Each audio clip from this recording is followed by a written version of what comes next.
What could be better than a movie with magic, superheroes, and Dwayne "The Rock" Johnson? Seriously, I'm asking, even though the answer is probably nothing. There are tons of reasons to be excited about DC's upcoming Black Adam movie, and if you're not familiar with the character, don't worry, because we'll fill you in. See how he stacks up against some of the current roster and what impact he could have on the DCEU. In Shazam, we saw Billy Batson named as a champion and given a slew of awesome superpowers, but before he showed up, there was another. But long ago, we chose a champion, and we chose recklessly. Like many heroes, Black Adam has had his share of different origin stories over the years. Originally, he was Teth Adam, son of the Egyptian pharaoh Ramses II, who was granted powers by the wizard Shazam. Later, the ancient Egypt part of the story was changed to the fictional country of Kahndaq, and there's also a story about Theo Adam, a descendant of Teth Adam who betrayed Billy's parents to claim the powers of Shazam for himself. But the important part of the story is that his powers originated from the wizard Shazam, and that he was corrupted by them over time.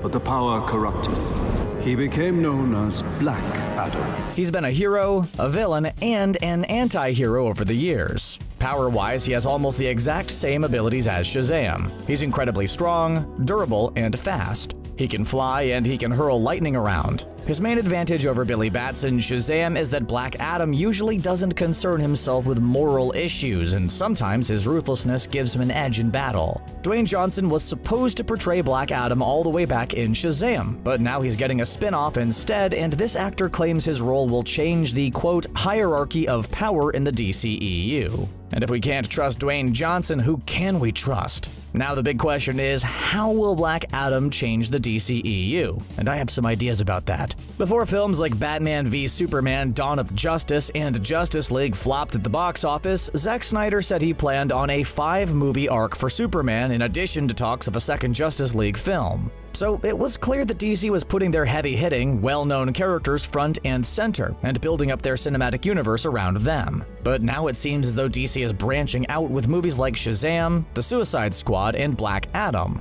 which feature different characters that non-comic book fans may be less familiar with. Don't forget that when Marvel characters started appearing on the big screen, they thought the Incredible Hulk would be a huge blockbuster, while they were hoping Iron Man just didn't flop since he wasn't as well known as a character. It's possible DC is realizing that it's possible to have successful movies that don't capitalize on the popularity of heroes like Batman and Superman. And speaking of soups, he could be who Johnson was talking about when he said the hierarchy is changing. That's because he's also said Black Adam has the same powers as Superman, and implied the two are on relatively equal footing. There are few comic book characters who are anywhere near as powerful as Superman, but Black Adam is one of them, and he's fought off the Justice League in the past. While I wouldn't go as far as to say Superman and Black Adam have the same powers, at least in the comics, Black Adam is definitely a heavy hitter compared to other characters in the DCEU. Not only could Black Adam raise the bar in terms of power, but he has the potential to give us the next great team of superheroes. It seemed like DC gambled a lot on Justice League being a hit,